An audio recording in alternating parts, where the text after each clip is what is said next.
Everyone, আসসালামু আলাইকুম। আজকে আমি বাসায় রান্না করছিলাম কাঁচা কলা দিয়ে ইলিশ মাছের ঝোল, তাই ভাবলাম আপনাদের সাথে শেয়ার করি। তো এখানে আমি সর্বপ্রথমে একটি প্যানে তেল দিয়ে নিয়েছি এবং তাতে পরিমাণ মতো পেঁয়াজ দিয়ে হালকা একটু সটে করে নেব। একটু হালকা হালকা বাদামি রঙের যেন হয়, এই টাইপ করে, খুব বেশি পুড়িয়ে ফেলবো না। এরপর আমি এর মধ্যে দিয়ে দেব কাঁচামরিচ। আর এই রান্নাটি আমি কাঁচামরিচ দিয়েই করব, এর মধ্যে আমি শুকনা মরিচ ব্যবহার করব না। এবার আমি এর মধ্যে দিয়ে দিলাম সামান্য একটু রসুনের পেস্ট, হলুদের গুঁড়া পরিমাণ মতো, দিয়ে দিব লবণ পরিমাণ মতো আপনাদের স্বাদ অনুযায়ী, তারপরে দিয়ে দেব জিরা গুঁড়া এবং এটা একটু ভালো করে নেড়ে নিব, এটা যেন লেগে না যায়। তাই আমি এর মধ্যে দিয়ে দেব সামান্য পরিমাণের পানি। এরপর আমি আবার একটু কষিয়ে নেব। এটা ভালো মতো কষিয়ে নেওয়া হয়ে গেলে এর মধ্যে আমি দিয়ে দেব ইলিশ মাছের টুকরাগুলো। আমি 4 পিস মাছ আর মাছের ডিম দিয়ে রান্না করব। এখানে আমি 2 জনের জন্য রান্না করছি, তাই অল্পই রান্না করছি। আপনারা চাইলে কমিয়ে বাড়িয়ে রান্না করতে পারেন।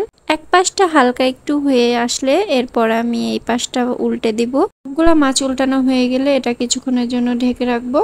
আর এ পর্যন্ত যদি আপনাদের আমার ভিডিওটি ভালো লেগে থাকে তবে অবশ্যই আমার চ্যানেলটি সাবস্ক্রাইব করে দেখবেন, আর ফেসবুক থেকে দেখে থাকলে আমার পেজটি অবশ্যই ফলো করে দিবেন। এগুলো হয়ে আসলে আবার আমরা মাছগুলো উল্টে আবার ঢাকনা দিয়ে ঢেকে রাখবো কিছুক্ষণের জন্য। এটা কিছুক্ষণের জন্য কষিয়ে নিব। আর আপনারা বাসায় কাঁচা কলা দিয়ে কিভাবে রান্না করেন সেটা অবশ্যই আমাকে কমেন্টে জানাবেন। আমার মাছটা এপাশেও হয়ে এসেছে, এখন আমি মাছগুলো তুলে রাখবো। মাছগুলো তুলে রাখার পর এই মশলার মধ্যে আমরা দিয়ে দেবো আমাদের কাঁচা কলা। এই কাঁচা কলাটি আমি আগে থেকে হলুদ আর লবণ দিয়ে মাখিয়ে রেখেছিলাম এবং আমি এটা এই মশলার মধ্যে দিয়ে কিছুক্ষণ কষিয়ে নিব। লবণ আর হলুদ দিয়ে মাখিয়ে রাখলে কলার যে একটা কষ থাকে সেই কষটি থাকে না এবং রান্নাটাও কালো হয় না। কিছুক্ষণ কষিয়ে আমি এটা ঢাকনা দিয়ে ঢেকে রাখবো। তারপরে এটা যখন একটু পোড়া পোড়া ভাব আসবে এক সাইডে, তখন আমি এটা ঢাকনাটি উঠিয়ে রাখবো। এটা আমি কিছুক্ষণ কষিয়ে এটা আমি আবার ঢেকে রাখবো। এভাবে 2 থেকে 3 বার করে আমি কাঁচকলাটা একটু কষিয়ে নরম করে নেব।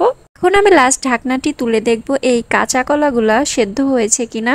এটা সেদ্ধ হয়ে আসলে আমি এর মধ্যে দিয়ে দিব ঝোলের পানি। আপনারা কে কতটুকু ঝোল খেতে চাচ্ছেন সেই অনুযায়ী পানি দিয়ে দিবেন এর মধ্যে। আমি খুব বেশি ঝোল রাখবো না, সেজন্য আমি অল্প পরিমাণেই দিয়ে দিলাম। ঝোলের একটা বলক তোলার জন্য ঢাকনা দিয়ে ঢেকে রাখলাম। এখন আমি এ পর্যায়ে একটু লবণ চেক করে দেখব, লবণ ঠিক থাকলে পরে ওকে, নয়তো আর একটু লবণ দিয়ে দিবেন ঝোলের মধ্যে। ঝোলের মধ্যে লবণ দিলে লবণটা ঠিক থাকবে। এরপর আমি এর মধ্যে দিয়ে দেব কষানো মাছগুলো। এখন কলা আর কষানো মাছ মিক্স হয়ে একটা ফ্লেভার দিবে, এই ফ্লেভারটা জাস্ট অসাধারণ। এবং আমি এটা ঢাকনা দিয়ে ঢেকে রাখলাম কিছুক্ষণ। দেখুন আমাদের রান্নাটা হয়ে গেছে। লাস্ট মোমেন্টে আমি এর মধ্যে দিয়ে দেব ভাজা জিরার গুঁড়া। বাস হয়ে গেল আমাদের কলা দিয়ে ইলিশ মাছের ঝোল।